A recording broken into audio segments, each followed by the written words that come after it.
What is going on, ladies and gentlemen? Welcome back to Auto Auction Rebuilds. Today, we're back with a brand new car on the channel. It's a 1988 Ford Mustang GT convertible. That's right, one of the old school Foxbodies, an old school speed density Foxbody, not a MAF Foxbody. Believe it or not, there's a difference. The newer models came with a mass airflow sensor, whereas the older models came with basically just a map sensor and relied heavily on vacuum to keep everything in tune. I got this car for what I feel like was a really, really good price. At least I felt that way until I laid eyes on it. I picked up this car for $5,500 from a dealer-only auction.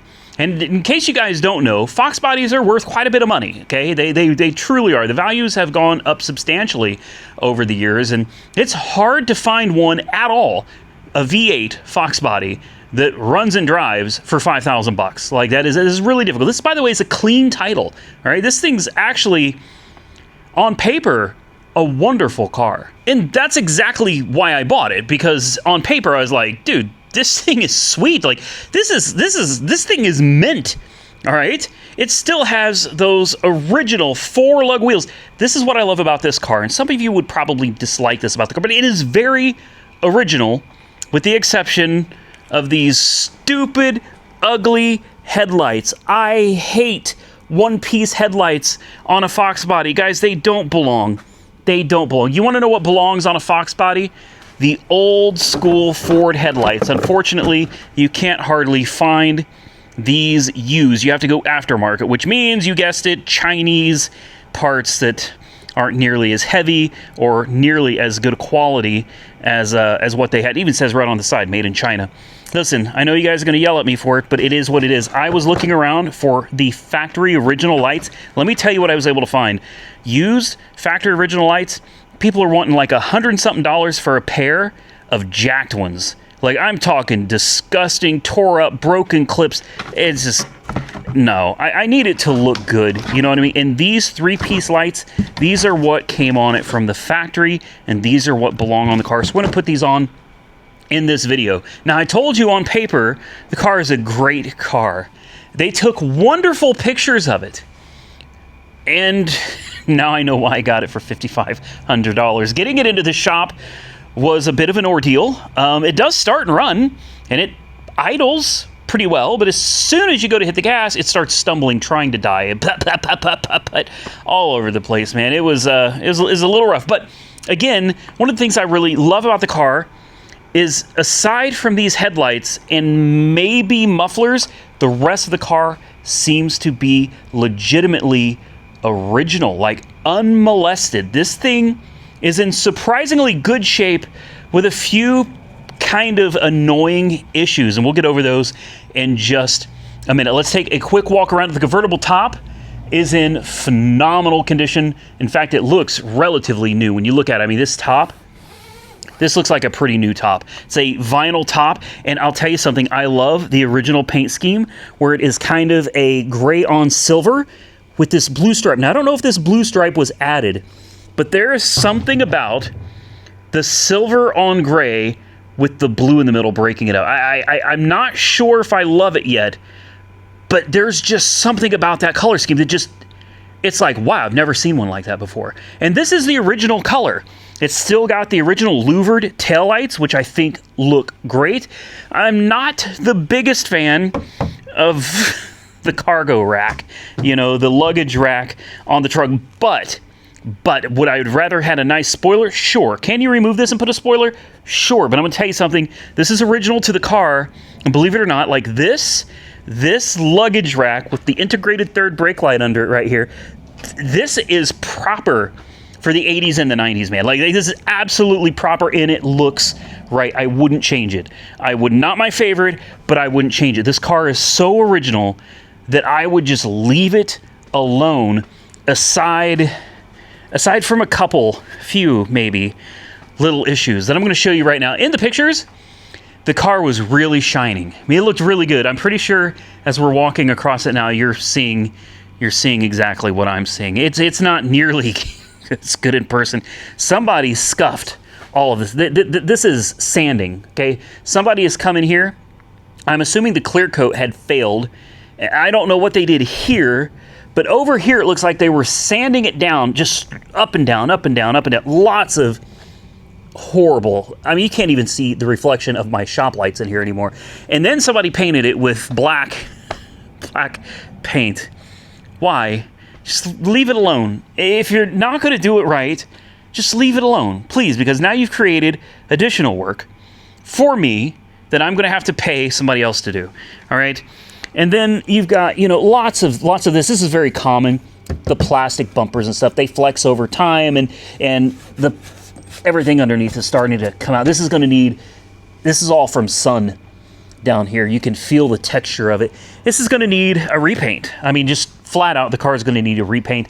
I don't know what that's going to cost, so I'll have to take it down to Mako and talk to Paul. But before we can even worry about a repaint, we got to get into some of the other things that are bothering me about the car. Now, the rest of the car actually looks pretty good. There are a lot of scrapes and damage. No rust. I haven't seen any rust at all. There's just a lot of scrapes and stuff. The worst of it's in the trunk. We got a couple pretty good dings right there.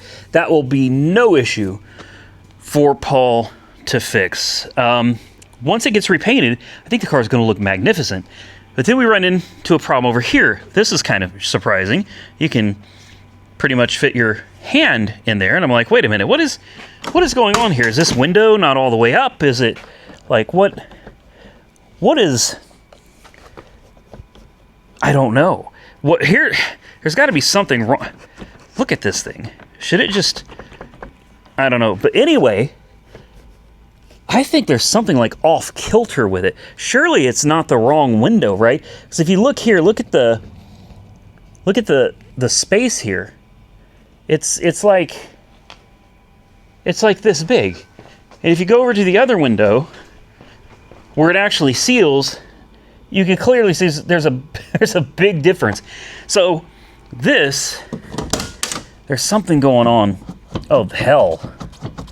That's no good either. Okay, that's not good. For those of you that are not Foxbody people, then you won't understand this, but these back windows, having them repaired and fixed, this is like it's an all-day job to do both back windows.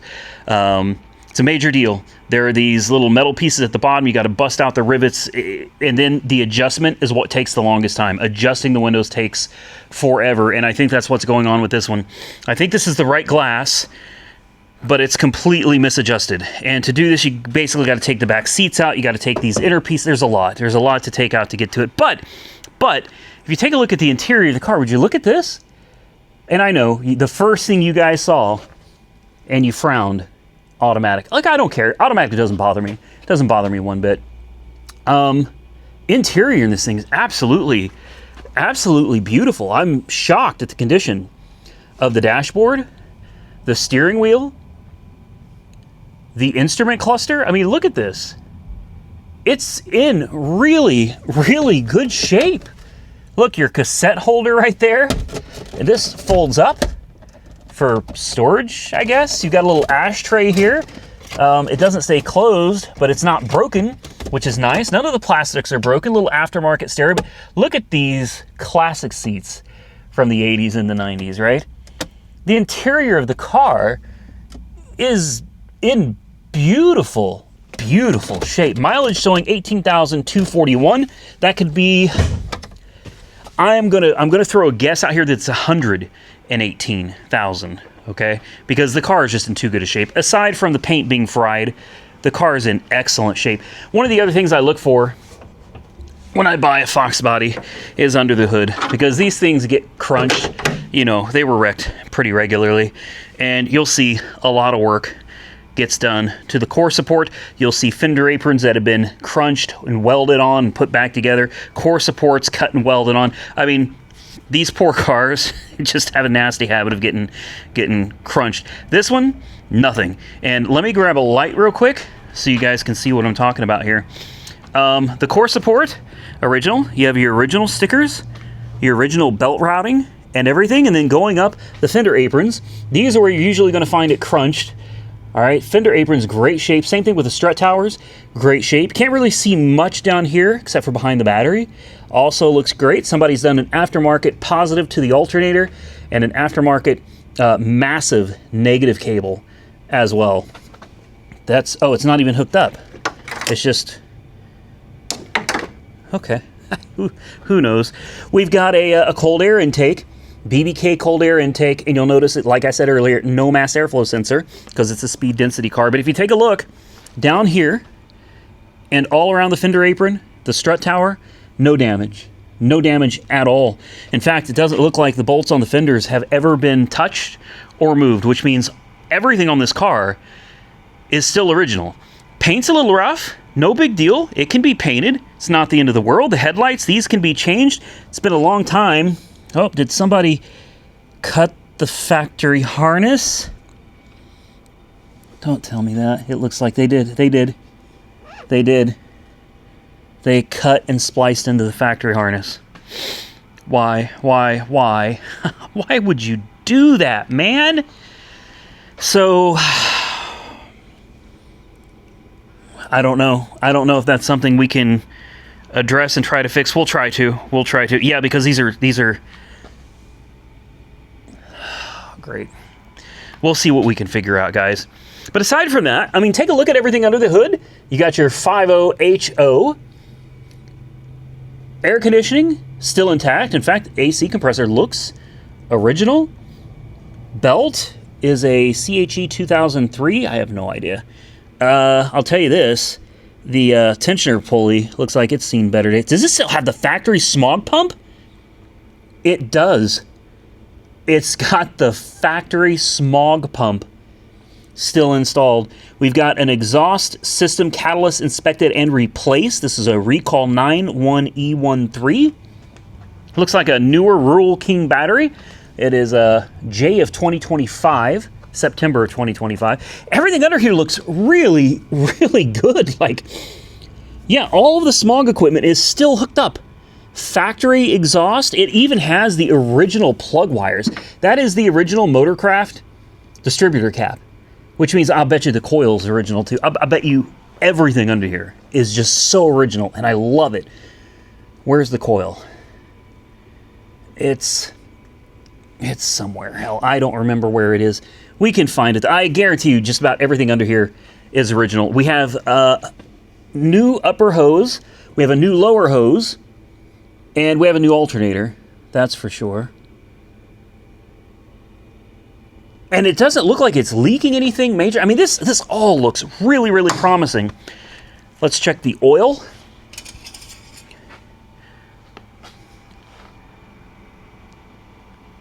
It's full. And it's clean. That's good-looking oil. We'll check the brake fluid is full. A little dirty, but it's full. Let's check the coolant. Ooh, nice and green and full. See what I mean? We're not doing bad on this car for the price, guys. We're really not. Like this is not bad. Let's check the, while we're here. Come on. It's full. Well, what are the chances of a car showing up with every fluid full? Like, this never happens. This never happens. Trans fluid. Transmission dipstick should be hiding. There it is, right there. This is my biggest concern. Is how's the oh, I mean, it's a little dirty, but that's not a bad color, guys. That's not a. I'll put it down there so you can see it contrasting on the white there. It's a little dirty, due for a service for sure, but I mean that's not bad. So if it was brand new, fresh pink fluid, I'd be a little concerned because that makes me worry that maybe, possibly, somebody had transmission problems, but it's not. It's not the cleanest. It's also not super dirty, so I'd be willing to bet the transmission probably works properly. I have not driven this car other than from the front yard into the garage, so why don't we fire it up real quick and see what it sounds like. Let's do it. I got the keys. I really love Foxbodies. I really do. They're underpowered and all that good stuff, but there's just something about these damn things that I love, man. They just look so iconic of something you'd see in the 80s and the 90s. All the little lights work, check engine light and everything. Let's turn, speaking of lights, oh, the green. Oh man, the green, old school green, I love that. I love that. I always like to reset the trip. There we go, back, sound like it sputtered for a minute. It does that. Let's try air conditioning. Oh, instantly, ice cold. Ice cold, wow, yes, okay. And I heard the compressor. So we have working air conditioning as well. Let's give her a little rev. See? You see how it just cuts out like crazy? No. No, she's not happy. Oh, let's leave that on. Let's just go look. Does the port window work? It does. Oh, let's... Oh. Uh-oh. Yep. That's what I was afraid of. What about the other one? Nope. Okay. So neither one of these wing windows work. That gets expensive. There's a kit for these. It's about $200. And that's not a big deal. I'm telling you, it's the labor of getting this stuff installed and getting these windows adjusted properly. And the top has to go up and down and up and down and up and down. Major PITA, guys. It idles perfect. It sounds great. We ought to try it. Well, we'll worry about the top later. Look at this thing. She purrs like a kitten. But it starts cutting out like crazy when you start giving it throttle. We'll try it again. No.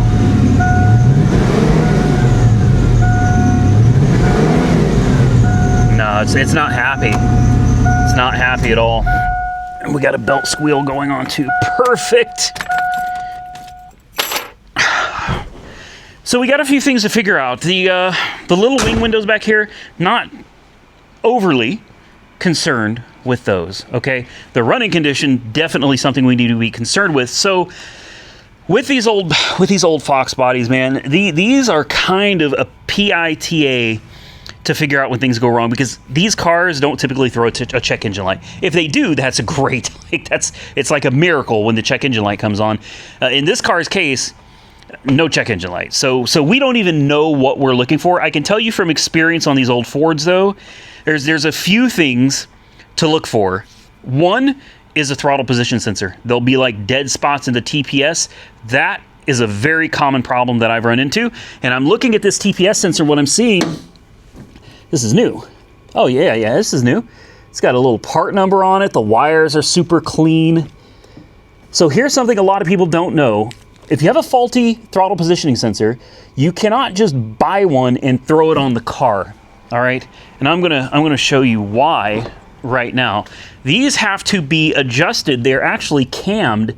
So if you loosen this, and you see how it moved? See that? This thing is cammed, and it is very particular about where it wants to be. In order to set this, you're gonna have to get a voltmeter, and it's been so long since I messed with one of these. I don't remember what the voltage is supposed to be. When the throttle blade is closed, it should be 0.5 or 0.6 volts, all right? And then as you open the throttle, it should sweep all the way up to like 4 volts, 4.5 volts. So the first thing I want to do, since it looks like somebody's already replaced this, is I want to make sure that this is adjusted properly and that it's working like it's supposed to with a voltmeter. If this is not the problem, then the next thing we need to start looking at, in my opinion, is this box right over here. In case you guys don't know what that is your manifold absolute pressure sensor. All right, it's got one vacuum wire or one vacuum hose running to it and like a little 3 or 4 wire connector at the bottom. This is an original Ford part, so this could very well be a big part of the problem if that has gone out. If it's got 118,000 miles on it, it's time for things like plugs, wires, cap, rotor, coils, and it's definitely a possibility that things like fuel pressure fuel pump, that's the problem. That's what I'm trying to get at, is there's so many things that it takes to make a car like this run. Any one of them could be the culprit. It could simply be a misadjusted throttle position sensor. It could be a failing or failed manifold absolute pressure sensor. It could be a fuel pump that is going on. It could also be a failing fuel pressure regulator. It could be the idle air control. I doubt it. It's not acting like an IAC. The IAC will cause the RPMs to just go crazy or the car will die. I don't think it's an IAC issue. But what I'm trying to say is there's a lot of components under the hood of this car that are required to make this thing run, including the PIP module, which is hiding down there, your ignition control module, the coil pack, lots of parts, and we got no check engine light to even guide us in the right direction. All right, let's check our TPS sensor, and let's make sure that we've got it under a volt is what I read online. I could have swore it was like under half a volt, but that's not what I'm seeing here. So let's just let's take a look. We've got a ground hooked up right here. I have a lead back probed into the pins. We're going to see where it is. This is where I just got through setting it. Let's just kind of stick it on here and see. Oh, perfect. Now it's not reading anything. As soon as I pick up the camera. Right? Perfect. All right, so now we have no voltage at all. All right, 0.88. Now, I really thought it was supposed to be somewhere around 0.4, 0.5 volts, but I just looked it up and it says anything under 1 volt, 0.8, 0.9, anything under a volt is fine. So technically, where it is right now is okay. If we were to come up here and move this, you'd be able to see we're now at 0.92. See how sensitive this can be? And if I move it just a little more, now we're 1.08. And then if we move it back down, we're back down to 0.86. So you can, if you need to, you can waller out the holes so that you can cam it a little bit more and get it right to where you want. But it looks like anything under a volt is good. We're under a volt, which means I'm going to lock it down, and that should take care of the throttle position sensor. Now, we're not done yet. I've secured everything down. It's all screwed in the way it's supposed to be, and it's sitting at 0.88. But down here, we need to check and make sure that the throttle position sensor works. As we gradually push it in, the number should go up from 0.88, and eventually it should get about up to 4 volts when it's fully extended. And then go back down again when I release it. I'm not seeing any dead spots as I gradually push it forward. Slowly back down again. No dead spots. Okay, the throttle position sensor is working perfectly. It is tuned. This is exactly the way it's supposed to be, which means we are done with that part. That may have been all it was. The TPS was just was tuned, cammed the wrong direction. So now what we're going to do is we're going to test it. We're going to fire it up, and we're going to see if we still have stumbling issues as we hit the accelerator. With any luck, we fixed it, although it just couldn't be that easy. No, it's still stumbling. Oh, wait a minute. Wait a minute. It's not stumbling. No way. Oh, there it is. Yep, it stumbled. Okay, yeah, it stumbled. Okay. Okay, it stumbled. All right. This is... I knew it wasn't going to be that easy. I thought we did it, though. I thought we had it. I really thought we had it, man. Okay, so somebody replaced the TPS. It does not appear that the TPS is the problem, so now we need to move on. There are a million other things that it could be. This is where things start getting a little more complicated. Here is one thing that I like to do when one of these old Fords starts acting a fool like this. I come down here to the distributor, and we have this little removable diode right here. Oh no, what did I just do? 99% of the time, if you pull this sucker out, it runs perfect. That's not a fix. It's not a fix. All right, that is to set the timing. It puts the car into like base timing mode and everything.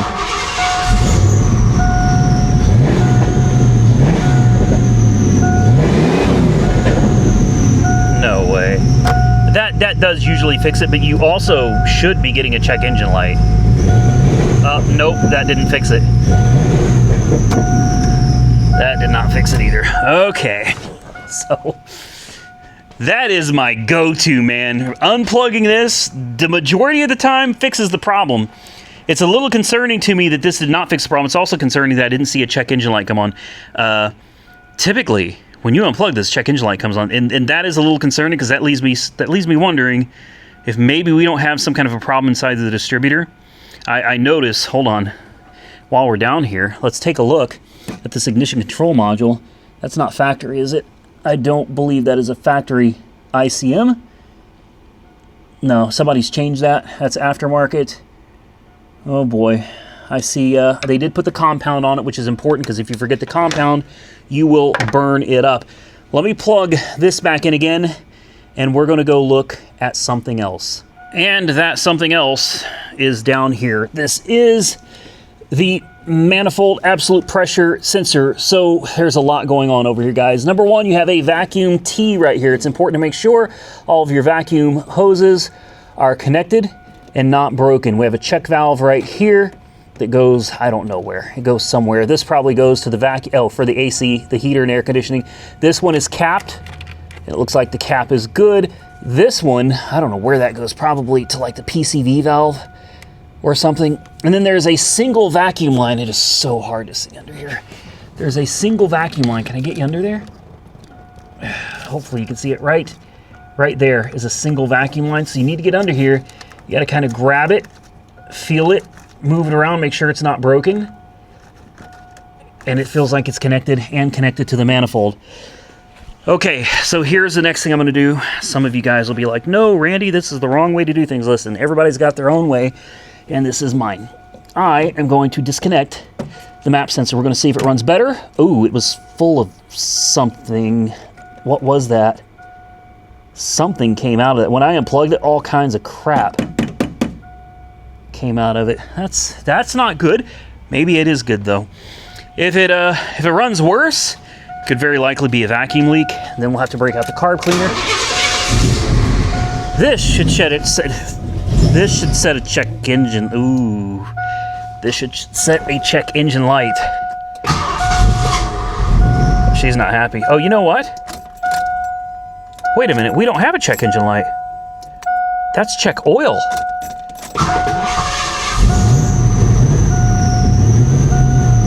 Where is the cell? The cell light's out on it.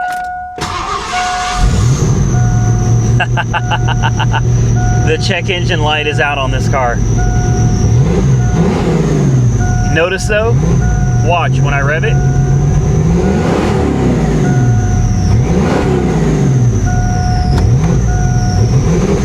Wait, no, it's still doing it.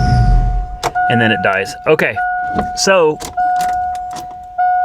I thought that was the check engine light.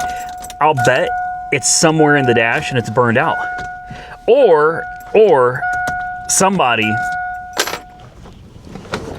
unplugged it. All right, we're making progress. So here's what I have to do now. I need to plug that back in. Obviously, it's very unhappy with that being disconnected. I'm going to disconnect the battery because that is going to reset everything in the car. This is old school, guys. Old school. You disconnect the battery for a couple minutes and the computer forgets everything. In fact, half the time when you turn the key off, the computer forgets everything. But we're going to disconnect this. We're going to let the computer forget if there's anything wrong. I'm going to hook it back up again. We're going to let it run. I have a special tool. You don't need one of these. You can just use a voltmeter, but you need an old school sweeping voltmeter, and I do not have one of those. But I have this OTC System 2000. This is going back, guys. This is going back. We're going way back with these tools. So let's open it up, make sure that I have the cartridge. Oh, that's nice. Let's make sure I have the cartridge for this card. We have Ford, bingo, Ford, 1981 to 1988. So we have the book. Is this the adapter? This is your Ford adapter right here. That's your EEC4. I think, I can't remember what it is. I think it's EEC4. This is an old school GM. We don't need that. And then there's the cartridges. We've got the tool itself, which obviously we need. And all we need, there's a cartridge for it. Oh, there's spiders that have made their They're home in here, I guess. Let's make sure we have the cartridge. Ford, Chrysler, imports. We have 89. Ford right here, 1981 to 1988. This is your Genius card right here. You plug that sucker in, you hook this thing up, hook it into your EEC4 connector, and voila, if there's something wrong, this should tell us. All right, this took quite a while, but I was finally able to get a code to pop up, and I had to use a different tool. This is my Actron tool, and I don't even think you can get these anymore. These things are really difficult to get, but anyway, we ended up with a code 33 with the Keon engine running, and it says EGR valve no flow detected. I also broke out the timing light because I thought maybe, possibly, we might be able to see something. It is so covered in corrosion down there, I can't see where the timing marks are. I would have to hit this with a brush to be able to see where the timing is, and you can't really check the timing because the spout connector is still installed. So this is claiming we have an EGR valve that has no flow detector. So the first thing I want to check is, do we have vacuum at the EGR valve? I'm assuming vacuum is commanded by the engine under acceleration. There's no vacuum happening right now. There's a little plunger in here, and there's this connector right here too. I wonder what would happen if we disconnected the EGR valve. We might be able to just pull this off. It could be clogged, it could be dirty. I think there's only 2 bolts that hold the EGR valve onto the car. A faulty EGR valve, especially if it's stuck, like partially open, a partially clogged or stuck EGR valve can cause a ton of problems. It's not that difficult to pull it off and clean it.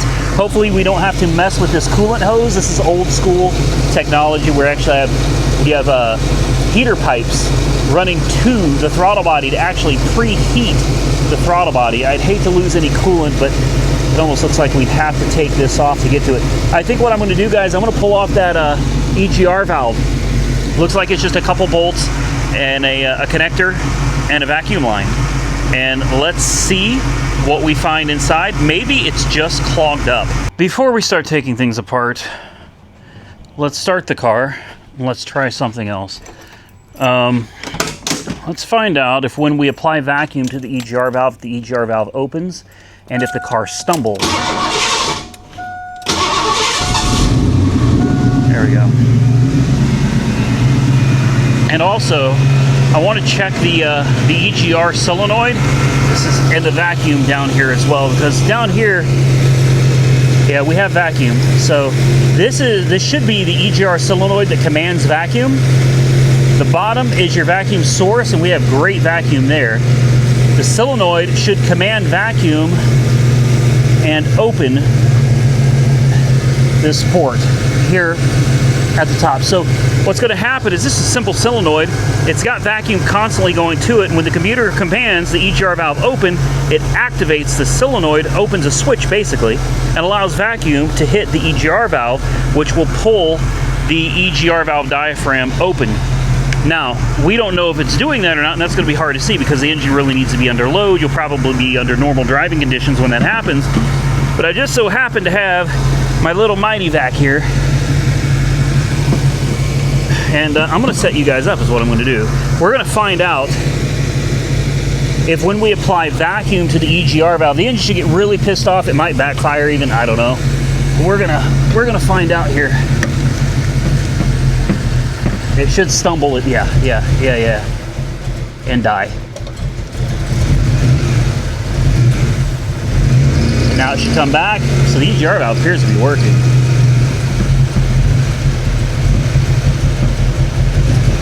She's all kinds of bingo. Okay, so the diaphragm is good, the EGR valve is working. So we know the EGR valve is functioning. That leaves a couple things. We know we're getting vacuum to the solenoid right here as well. So the only question is the solenoid actually working? Number one, we don't know that, and that's going to be kind of hard to test unless we take it out and apply voltage, and we can get vacuum to go through the solenoid and out. The other possibility is, I thought maybe we could have a vacuum leak, but we don't. We've got strong vacuum there. So I'm really leaning towards the issue being in this solenoid right here. This is super simple, super cheap, easy to replace. Most likely, this is causing our problem. And since we opened the diaphragm on the EGR valve, we heard the engine stutter, we heard the engine die. We know that the EGR valve is functioning, at least the way it's supposed to. So we're left with either this piece on top of the EGR valve. This is the sensor that tells the computer that the EGR valve is working. It could be that, which is part of the EGR valve. I think you just got to replace the whole thing. Or the solenoid.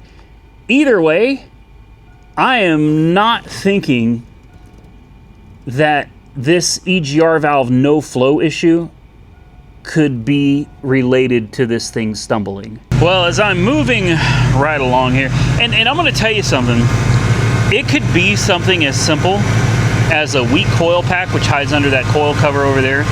It could be just old plug wires. It could be bad spark plugs causing this. I'm serious. Like, we could really be doing all of this extra work only to find out that it's something as simple as it needs a tune-up. Here is something I'm going to do, though. The timing, I've got the PIP disconnected, and I don't really want to, I got to be very careful getting in there, I guess. This falls into the belts, it could be a bad day. Why don't we shut it off? Let's not risk any problems here. Let's go ahead and shut her off. We'll loosen up the distributor. I just checked the timing. Timing is at 15 degrees before top dead center, which is probably fine, but there is a caveat to that. For a stock tune, they don't recommend anything over 14 degrees before top dead center, unless you're running premium 93 octane. I don't know what this car has got in it. I'd almost be willing to bet some dealer probably stuck some plain Jane 87 octane in her, and she may not be happy. This could cause a slew of problems with this thing running at 15 degrees before top dead center when factory on this is 10. So what I did is I cleaned up the balancer. That is way the wrong size. I cleaned up the balancer and I marked 10 degrees underneath the car. There we go. Let's just loosen that up. Just a smidge. Just a smidge. Let's fire up the car. Let's adjust the timing to 10 degrees before top dead center. Let's lock it back down, and then I think the next thing on my agenda is to take it out on a test drive and see if it's doing any better. I don't know that it will, but considering it's outside of the factory parameters for timing, it could be it, guys. It really could be it. Let's try not to get ourselves stuck here. Let's see, where is that timing mark? There it is. Now yeah. So it is sitting at a nice 15. Let's bring her to... Oh, wrong way. There we go. That is right on the money at 10 degrees. I doubt you guys can see it, but take my word for it. It's at 10 degrees. Well, to say that this has not gone exactly to plan would be an understatement, right? But this is why I buy cars on the cheap, because sometimes it's simple repairs and they're right back on the road again, and other times they're a little more complicated. I wish the photos of this car had been a little more honest, but if I'm being completely honest with myself and with you guys, it's not like I wouldn't have bought this car. I still think $5,500 is a pretty good deal for it. It's just a matter of can we get it running and driving properly? We can. It's just a little more complicated because it's an older car. I found out these headlights, I went to change them off camera. Yeah, well, there's a reason they're still there.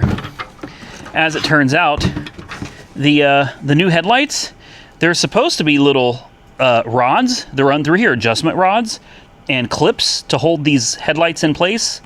It didn't come with them. It came with all the new lights, but it did not come with any clips or anything to hold it into the car. And because someone changed them out with these one-piece headlights, all of those rods and clips are now gone. So I don't know. Maybe I can find some on Facebook Marketplace, or maybe I can find some really crappy ones on eBay or something and just buy them for the hardware, because that's really all I need. Now, it is raining, so this is going to be a fun first trip. That window does not go up. Headlights, let me get buckled up, and let's take it on the road and see what it does. All right, are you guys ready? Idle's good. That doesn't really mean anything, but it idles good. Let's put this window up. Like I said, it is raining. Hopefully it's not raining too bad. You know what I just remembered? It doesn't help us right now, but I have an entire exhaust system for this car that was sent to us by Magnaflow, I believe, years ago, when I had a Foxbody that I got from Copart that had a blown engine. No, it's still cutting out. Yeah, immediately it starts cutting out. Okay, well, it wasn't timing. It's the problem with these old cars. There is a million things that it could be. Let's take it for just a little ride. Maybe we can hook up the code reader. Oh no. Look at that tack.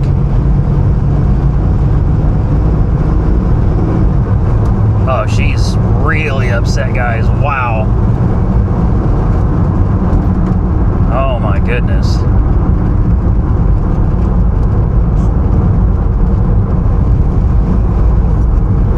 Great. I really don't want to be out. Oh, I thought it was getting better. Oh, no. Wow. Oh my goodness.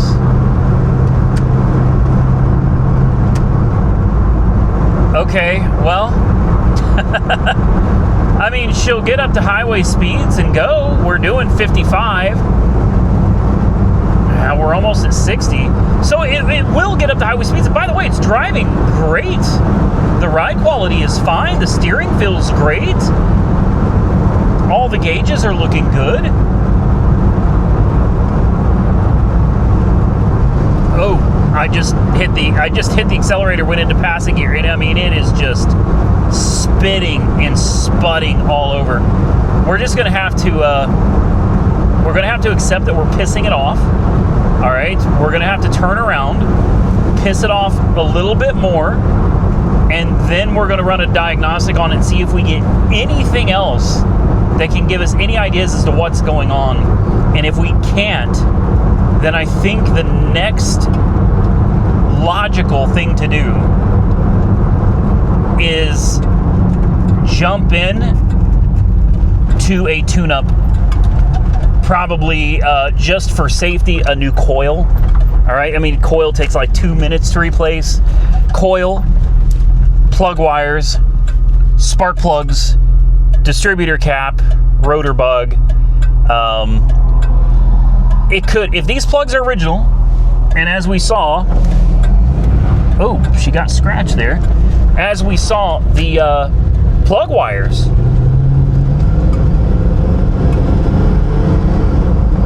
Yeah, she still moves though, man. The plug wires are absolutely original. The distributor cap and rotor bug are original. It looks like the ignition control module is aftermarket. That is something else I'm suspecting, maybe, but I don't know.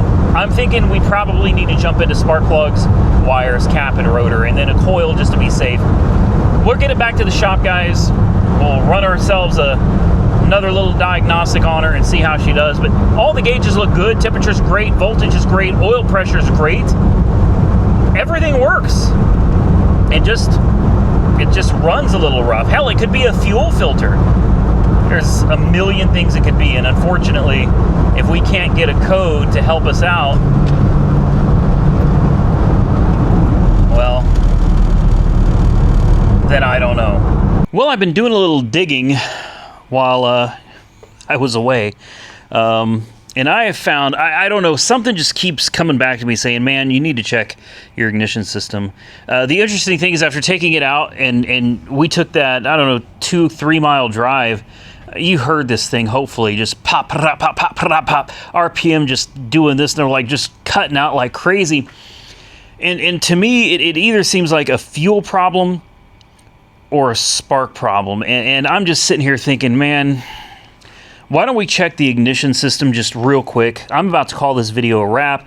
The first thing I noticed, auto light plugs. Now, I know to each their own. Everybody's, you know, entitled to their own opinion or whatever, but the plugs don't look bad. In fact, they don't look too terribly old, which is a little concerning. What I did notice, though, is I checked the gap, and the gap on these is 42 thousandths of an inch. Some of you are probably wondering, what's the problem with that? Well, I want you to think about this for a second. First, we had the timing set at 15 degrees before top dead center. It's supposed to be at 10 unless you're running 93 octane. Then you can go up to 14 on a stock engine, okay? Not 15, so it was already outside of spec. So we dropped the ignition timing back down to 10 degrees before top dead center. Boom, I checked it again. Timing is set. It is solid, 10 degrees before top dead center. Okay. Pulling this plug out and seeing that it's 42 thousandths of an inch, I could have swore, I was like, man, I keep thinking it's like 50 thou. It just keeps coming back in my head, 50 thou, 50 thou. I do some research online. I do have the emissions label. I'm sure a lot of you are like, why don't you just read your emissions label? I do have it. The problem is I can't read it. It is so... It's bad, okay? It's really bad. I can read some of it. I see spark plug gap. Oh, there it is right there. 56 thousandths. 52 to 56. Okay, I looked it up. I mean, I'm not going to lie to you. I looked it up just a minute ago, and it said like 52 thousandths, 54 thousandths. So we're at 42 thousandths. So we're like 10 thou off, guys. I mean, it may not sound like a lot, but 10 thousandths off on each plug, yeah, that's not good. It looks to me like somebody probably just bought a set of Autolite plugs and threw them in. They did not gap them. So I'm probably going to go with like some NGK V-Power plugs from Amazon, and I'll make sure they're gapped. The car calls for 52 to 56, so I'll probably do right around 55. It's a nice, easy number to set. The next thing I was concerned about is maybe the coil. And, well, you know, weak spark can wreak havoc on your system here. Do you see this? That is corroded like a mug. I mean, wow. That is really bad. That is not a Motorcraft coil either. It's an aftermarket, which is no big deal. No big deal. I don't care. It looks like it's probably just a box store brand coil. That's fine. I've used lots of big box store parts all my life, most of the time without too many problems. Coil's a coil for the most part. But I'm thinking about, okay, we've got a coil that's got tons of corrosion. That could be causing a really weak spark. We got the timing that was off by 5 degrees. We've got 10 thousandths off on our spark plugs. You see where we're going with this? Like, the more we dig into the ignition system, the more it's like, man, there's a lot of things out of spec here.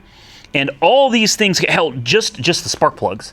Okay, the spark plugs alone at 10 thousandths off a piece could cause what we're experiencing.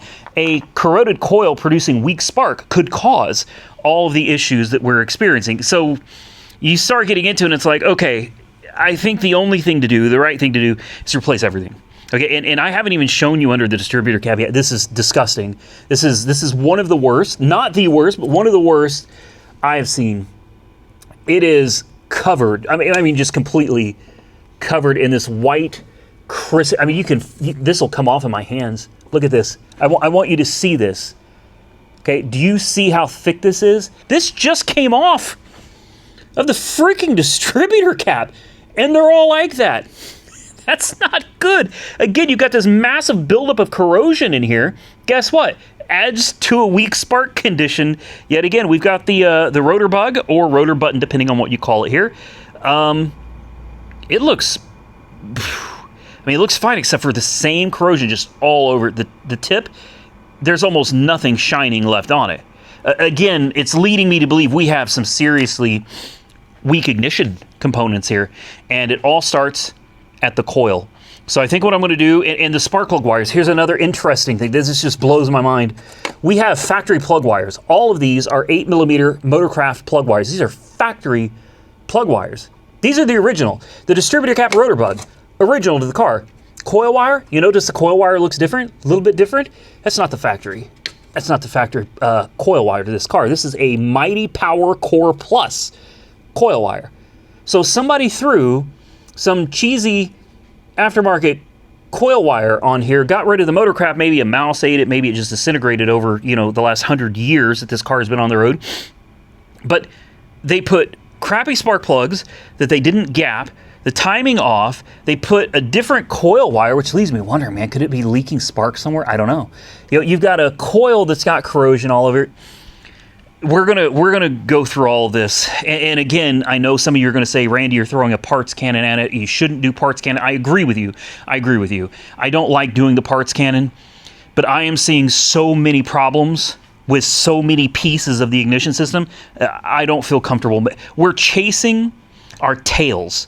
The reason I feel like we're chasing our tails here is because everything in the ignition system is bad. All right, it's all bad. It's all got to go. So I'm gonna go with an MSD coil. I'm going to go with an MSD cap and rotor bug. I'm going to go with factory 8mm Motorcraft plug wires. Okay, we're going to do all that. We're going to go with NGK. What did I say? They were NGK, V, power, whatever the copper plugs are. We'll gap them properly. Ignition timing is already set. Our TPS is already set. So we're well on our way to figuring this out. I also am going to order, I did not verify this is bad, so this is like the only thing parts cannon I'm throwing at it is this is called an EVR, not EGR, EVR solenoid. It's the EGR valve solenoid. This, I do believe, is not working. We know we have vacuum going to it. I know that the vacuum hose is good going to the EGR valve, and I know that the EGR valve opens and closes under vacuum, so this is the only thing standing in between the vacuum working. And I got the only code I got when I ran it again was again for the EGR valve commanded open, did not function. So I'm going to go ahead and replace that. It's a $44 part. So we're going to come back in another video. I'm going to order all this stuff. We're going to come back. We're going to replace everything. I'm also going to order, I hate doing it because the headlights are costing me a fortune. Those cheap Chinese headlights, those were like $100. All right, but they didn't come with any of the hardware. Well, guess what? All the hardware, that's another $69. It's for more Chinese parts, okay? Another $69 because I can't stand these. I think it makes the car look tacky. It's like you're taking an old school 80s/90s car and you're trying to make it look more modern with this, one-piece clear, and the little LED beams that come out of it. It looks, I'm sorry, if you like it, it looks ridiculous, in my opinion. I know my opinion doesn't count for much, but it's my car, so that's what we're going to do. With that, I think we're going to get out of here, guys. We did get to drive it. We drove it a few miles. We know that the transmission shifts like it's supposed to. I also found that the horn, apparently something is broken. Something's really messed up with the horn because the horn and the cigarette lighter share a fuse, and the cigarette lighter works only for a second before the fuse trips. And I think it's on the horn side that there's something wrong. The horns, I should say, are buried somewhere up in here. They look like a lot of fun to get to. I tried to unplug one. I couldn't get to the other one. I don't know if the problem is going to be with the horns themselves under here. It shouldn't be, because you'd have to depress the horn to get them to work. But it seems like maybe something... Huh. Maybe if we take this out, I mean, the horn does not work. Boy, there's a lot of... I wonder what's going on here. Some of these are bent. Anyway, as yet something else for me to look into. But I'd like to fix that because I'd like to have the cigarette lighter working. Aside from that, the car does drive great. It steers great, handles great, cold air conditioning like we said earlier. Overall, the car seems to do really well. The convertible top, I don't know. Those rear wing windows, that's a job that I'm going to be honest with you, I don't want. I don't want that smoke. I don't. Maybe I can find somebody local. I can buy the kit. I can buy the parts. This is just one of those jobs. You really should have somebody that's done this before, several times. Somebody that knows the technique and the routine, because these windows, they don't just go up and down, okay? They actually come out and go this way. So they have to be like, they have to be cammed a certain way to go this. But not only that, they also twist as they go down. They twist in and then they fold out. So they have to be keyed to go from like this and slowly twist out while going over at the same time. And I watched a few videos and I thought, I can do this. And I could do all of it. But I don't think I'm ever gonna get these windows right. So I think it'd be better to find somebody locally that's done this before. They can handle it. I'll buy the kit and let them do the windows, or maybe not worry about it. We'll find out in the next video if we fix the sputtering with the engine. We'll also find out in the next video if the convertible top works, and maybe we can actually take it on the 10-mile run. The way it is right now, I feel like it's dangerous driving this car. I feel like maybe it's going to lean out or something. We could burn up a piston or two. I'm not trying to destroy the car. Overall, even though it is a little rough cosmetically and it doesn't run the best at the moment, I think it has a lot of potential to be a really solid, just a good old school 80s/90s muscle car. Pony car. It's a pony car. I think it has a lot of potential just to be a great old school V8 driver. I've got some aftermarket exhaust in the back that I would love to throw on it because I guarantee you it would sound amazing. I'd like to get it on the lift and take a look underneath and just see what everything underneath looks like. I'll bet it's probably riding on factory struts, factory shocks, all of that stuff. Then it's got those, I forget what they're called, the shocks on the back, not just the ones that go up and down. It has those shocks for the axle, because axle hop, right? So it's got these shock absorbers. I guarantee you everything under there is probably stock. And I'm also curious to see if she's leaking any fluids. I don't think so, because this car has been sitting here for quite a while, and there's nothing on the floor other than the old stuff. So I don't think the car is leaking anything. For $5 grand, I'm gonna say, even with the problems that it's got, I feel like this was not a bad deal. It's just gonna take some tinkering. It's gonna take a little time. It's gonna take a little bit of money. And hopefully, by the time we're done with the next video, we have the car running and driving with the proper headlights. And it's something that we might actually be able to put a little money into, get some paint work, get the windows in the back fixed, and then, I don't know, drive it for a while, list it back up for sale and flip it. I don't know, guys.